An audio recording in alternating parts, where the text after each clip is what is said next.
50 had your key, do you know with your one key, me and you got the same key to any embarrassment? Whether it's factual or not, what is it? What's your key? Being exposed. Lena. Friday night, it's like 12 midnight. Alex calls me. He's like, yo, Chris, Meech needs the biggest suite in Cancun. I'm like, I ain't no travel agent. He's like, no. When I landed, they told me that you got the presidential suite at the Coral. I'm like, are you crazy? Like, I love Meech, but I'm not giving him my room. I'm like, yo, man, I'm not giving him my room. He's like, he'll give you $60,000 right now. I was paying $3,000 a night. He had that Friday, Saturday, Sunday, and Monday. But here's the gentleman side of Meech. I switched to another suite. I get a phone call. I'm like, yo, what's up? Who's this? He's like, yo, is this Chris Latimer? I'm like, yeah. He's like, yo, we up in the presidential suite. I got some messages from you. I'm like, all right, cool, man. Tell me what they are. And I'm like, yo, brother, man, thanks a lot, man. Yo, tell Meech, good looking out, man. He's like, Chris, it is Meech. That's important because a lot of people don't understand. To get to the top, you have to pay attention to every small detail. And knowing me calling him hear my voice, he knows the kind of man. Oh my goodness. You will not believe what just happened. Big Meech is getting absolutely dragged right now, and the internet is losing it. 50 Cent just dropped some serious paperwork that has everyone questioning everything they thought they knew about Meech. The tea is scalding hot and people are freaking out. Everyone's got something to say about this bombshell, but let me tell you where all this juicy drama actually started. Meech, why you going with Ross? The truth is, when we did take that picture with Meech, I ain't gonna lie to you, there was a lot of people in my comments with rat emoji before 50 even said nothing. What do you think his next move should be? He got a lot of things he can do. I mean, he might want to make a movie. He might want to do some different things where, because I understand how important real. So get this, 50's got some former BMF insiders spilling everything. One of them revealed this wild conversation where Meech actually said he needed to check with Tammy before making any moves. And honey, Tammy isn't just some random chick, she's a government informant. Can you believe it? That's when everything clicked for people. Meech might have been involved in way shadier behind-the-scenes stuff than anyone ever imagined. But listen, Meech is not having any of this. Word on the street is he's absolutely furious and ready to show 50 what being a real kingpin is all about. This whole situation is getting messier by the minute, so let me break down all the shocking details for you. Give me my time. I don't give a fuck what you're talking about. Right. They ain't telling nobody. Because if you're telling, you can't even look forward to going home. Where you going after you get out? For one, this is a business relationship, right? They don't write stories and series on nobody's, right? So BMF is BMF, but not because of 50, it's because of Big Meech, right? That's his story, that's his life. Right, so I don't think 50 doing them no favors. They both profited, right? It ain't just like it was a one-sided deal. We both make money together. To tell y'all or share this message with y'all, because I feel like it's somebody out here, or maybe there's a bunch of people out here that need to hear this. You took him to my Rick Mouse. Put your back against the wall and just slide down. BMF Immortal, and it's cool. Like sometimes we switch perspectives, so it's from a law enforcement perspective. Oh wow! Instead of it being from the, the actual hustler side, of the aspirational side. Just you know how often someone gets in trouble and decides to tell on someone else to rap. Yeah. So 50 Cent starts BMF. So he puts Lil Meech on. He puts $5 million in their pocket. Meech comes home, takes a picture with Rick Ross. 50 Cent throws him. Lil Meech reaches out. Hey, that's my pops. Rick Ross, I'm with you. What's your thoughts on how 50 Cent handled that? We all know 50 Cent never hesitates to put someone on blast when he's got dirt. If he knows something about you, the entire world is going to hear about it. But with Big Meech, 50 might want to tread carefully because Meech isn't just some regular opponent. For those who don't know the full story, Demetrius Big Meech Flannery was the mastermind behind the Black Mafia family, BMF. One of the most notorious drug empires ever. Back in the 80s, he and his younger brother Terry, Southwest T. Flannery, started small, hustling $50 bags. But by the early 2000s, they had completely transformed their operation, expanding across Michigan, Georgia, Florida, California, and Louisiana. They were unstoppable. What is it with you and Ross that's just been going on for so long? Nothing else works for him outside of mentioning me. When things get bad, it misses me. It gets covered first. I get covered across the board. They get covered on the hip hop law. It is what it is. And you watch, because I have nothing else to say. You just see it happen periodically as it goes. You know, you see that big white elephant, that property he lives at? It costs more than the nightclub. He's in the nightclub. What kind of rich cut his own grass? Why are you out there cutting your own grass?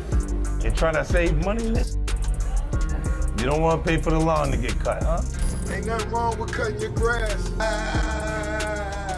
And we all know what happens when the money gets big. The problems get even bigger. That kind of cash never goes unnoticed by the feds. To keep everything looking legitimate, the brothers launched BMF Entertainment, a music promotion company that conveniently doubled as the perfect money laundering operation. But don't get it twisted, it wasn't just for show. They actually signed an artist named Blue Da Vinci, who even dropped an album in 2005 called The World Is BMF's. But let's be real. Music was never their true priority. It was all about that empire. 50 had your key. Do you know what your one key? Me and you got the same key to any embarrassment. Whether it's factual or not, what is it? What's your key? Being exposed. Lena.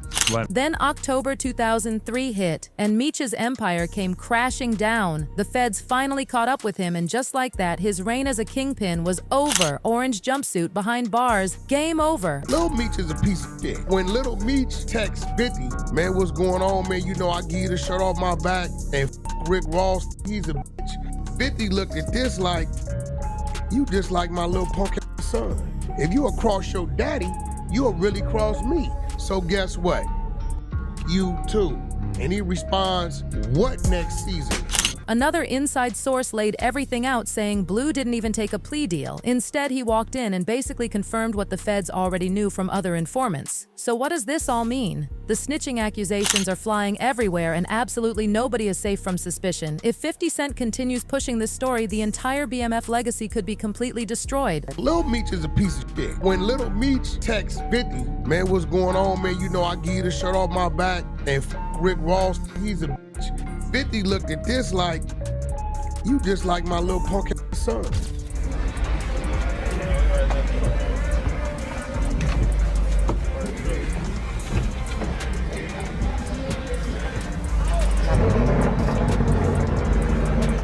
You know what I'm saying? Do you know what it's like to have beef with 50 Cent? 50 Cent is incredible with the beef, not just musically, with every day he was going viral. Yo, your mother, your wife. I'm like, oh my God, this guy here. Like, don't get beef with 50 Cent.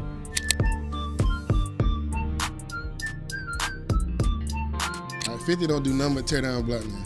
Look at it. He's nothing given. You've never seen 50 give nobody no flowers, no respect. He just play on people downfall. Diddy, Irv Gotti, Ja Rule, now Big Meech. You've never seen 50 say nothing positive, do nothing positive. He's a culture vulture. I wasn't going to address this because I'm not trying to let nobody trick me off the streets. But I never folded, never told, never will. Death before the sign, always with me.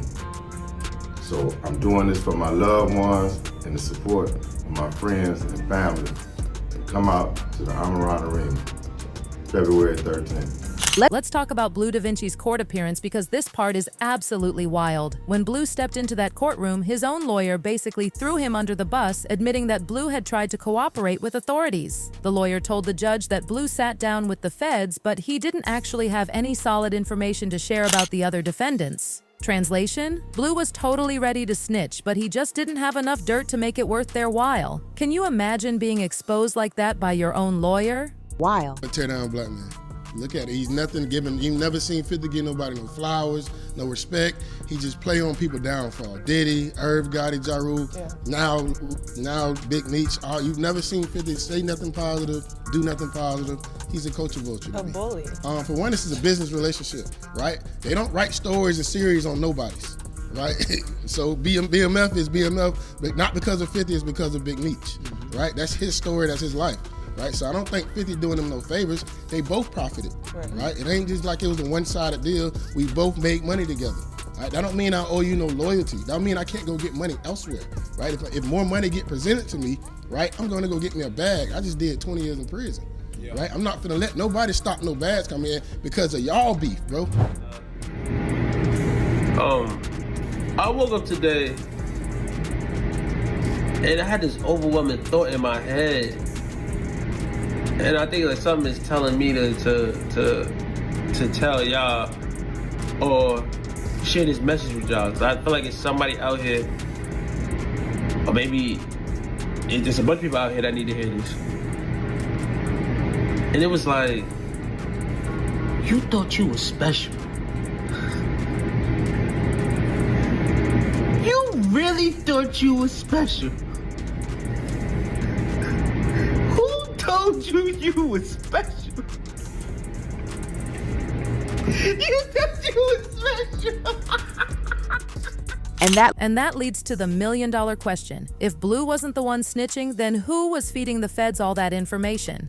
After getting his name dragged through the mud, Blue wasn't about to take the blame. Instead, he completely flipped the script and went all in, leaking paperwork that put Big Meech on blast. Why you going with Ross? The truth is, when we did take that picture with Meech, I ain't gonna lie to you, there was a lot of people in my comments with rat emoji before 50 even said nothing. During an interview with Cap Capone News, Blue dropped a bombshell about how everything went down. He revealed that back in 2023, he was hanging out with Tone Bird, another BMF member, when their conversation turned to 50 Cent's BMF TV show. Tone wanted to know what was happening with the project, and when Meech answered, he slipped up big time. Meech said the contract was almost finalized, but before they could move forward, he had to check in with Tammy first. That one sentence changed everything.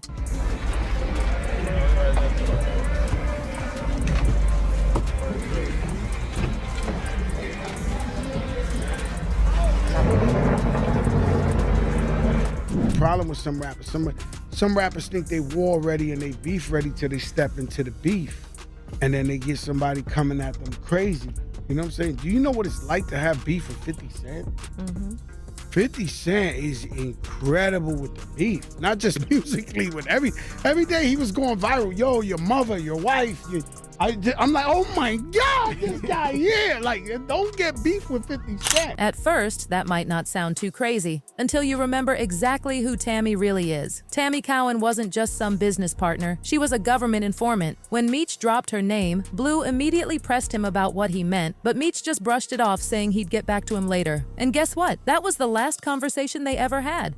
And that's exactly what she did. She played a major role in bringing 50 Cent on board as co-producer for the BMF TV series. But according to the paperwork Blue leaked, Tammy wasn't just out here making Meech famous, she was working with the feds the entire time. That changes everything about the story we thought we knew. BMF Immortal, and it's cool. Like, sometimes we switch perspectives, so it's from a law enforcement perspective. Oh, wow. Instead of it being from the actual hustler side, or the aspirational side. Just you know how often someone gets in trouble and decides to tell on someone else to rap. Yeah, just to get themselves out of the situation they're in and back onto the streets. Give me my time. I don't give a fuck what you're talking about. Right. They ain't telling nobody.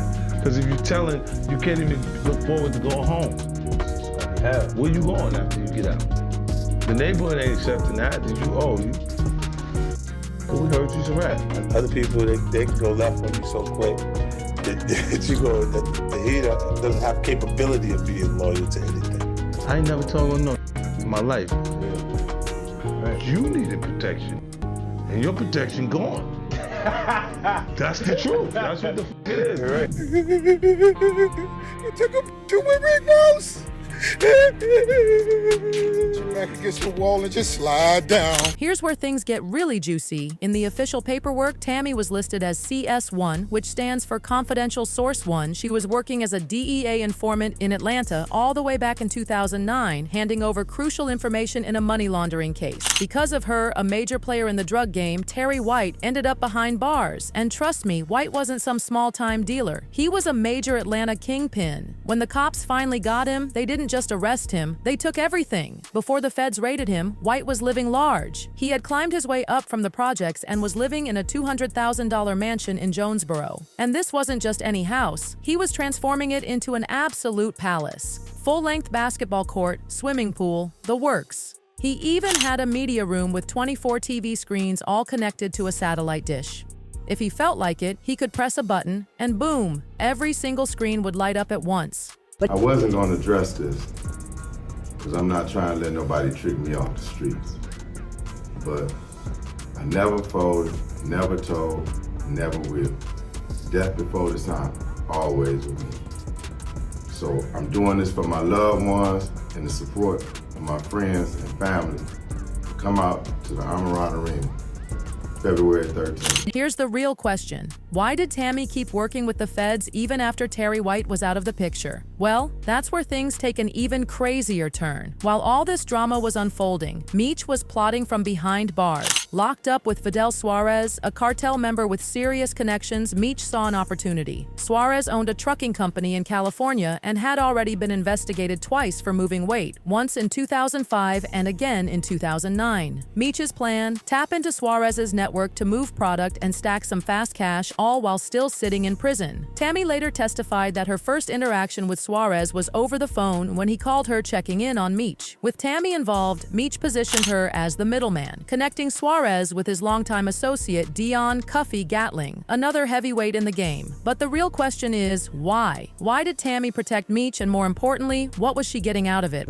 You know what's crazy? We went to Meech's house, he was with 50, he's talking about stuff in the future, he made your family money. You would think you would be a little bit appreciative, but motherfuckers don't have to be loyal to 50 in business. That's how I guess that's how Meech felt, because he's his own boss, you know. But when you take Lil Meech and you put him in acting school, you know, you take him from Detroit. I remember him rapping, when he was rapping, nobody helped him, and then 50 put him in acting school, kept it on the low, and he made all this money. You understand what I'm saying? But to be young and have money, motherfucker got Richard Millie's, Lil Meech got Richard Millie's, Chrome Heart Jeans 10,000. So it's like, I understand him being young and all that, but when we go to your crib, and me and Murder sitting in the backyard, and you like, yo, little baby ain't give me no money. He came in the Ferrari truck, he had the Ferrari truck, he had 4 pockets full. I'm looking at this like, yo, this is tripping. Like, little baby he's not obligated to give you nothing. I looked at it like, from that point, maybe 50 should have brung a bag for Meech and maybe a watch or something. Because obviously that's what Ross did or whatever. My whole thing is, maybe the relationship would be good if you saved some money for your pops when he came home, but I understand how it is to be a young black man. Well, this is where things go completely off the rails. Tammy might have had Meech's back in court, but to the feds, she was no longer trustworthy. And if that wasn't messy enough, she was also involved with one of the DEA agents running the case. Yeah, she was literally sleeping with the enemy. Turns out she was in a romantic relationship with Keith Cromer, the supervisory special agent leading the task force investigating BMF. And let's just say that completely compromised the case. To make it even worse, Cromer was the one who signed off on Tammy getting a $200,000 payout for her work as an informant. That means this wasn't just a messy love affair, it was a sketchy financial deal too. At this point, Tammy was playing an extremely dangerous game, and eventually it all came crashing down. In March 2015, Tammy came across some court documents that made her heart drop. It was a suppression motion filed by Cuffy Gatling's legal team, and if that document ever got out, it would expose her identity as an informant. She freaked out, and rightfully so, because if there was one person you did not want knowing you snitched, it was Cuffy Gatling. The dude had a serious reputation. Official records show that back in 2010, Cuffy ordered a hit on a man named Theodose Howard, all because Howard snitched on his brother's operation. And in 2013, he had another man, Terrence Morgan, taken out just to make sure Morgan didn't cooperate with the feds. So if Gatling found out Tammy was the informant, it wouldn't have ended well for her. Panicked, she ran straight to the feds for protection. But guess what they did? Nothing. With nowhere else to turn, Tammy made a desperate move. She went straight to Meech, but instead of helping her, he completely distanced himself. His response? He didn't want his name mixed up in the mess. Yeah, so much for loyalty. At this point, Tammy knew she had to switch up her strategy. She went into full damage control mode, doing everything she could to scrub Meech's name from the case.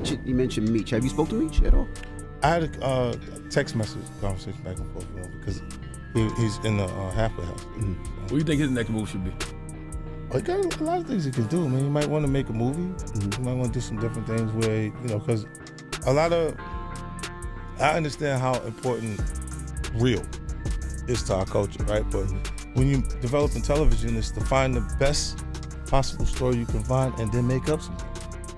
You got to make up things because your life would intersect with Charlamagne's life, so I immediately get the lawsuit when we get over there. Mm-hmm. This would, you understand what I'm saying? So I got to change things around a little bit, and then that's the series. When we see high notes, we see low notes, and at points it's when they do something that's like when we have a TV moment.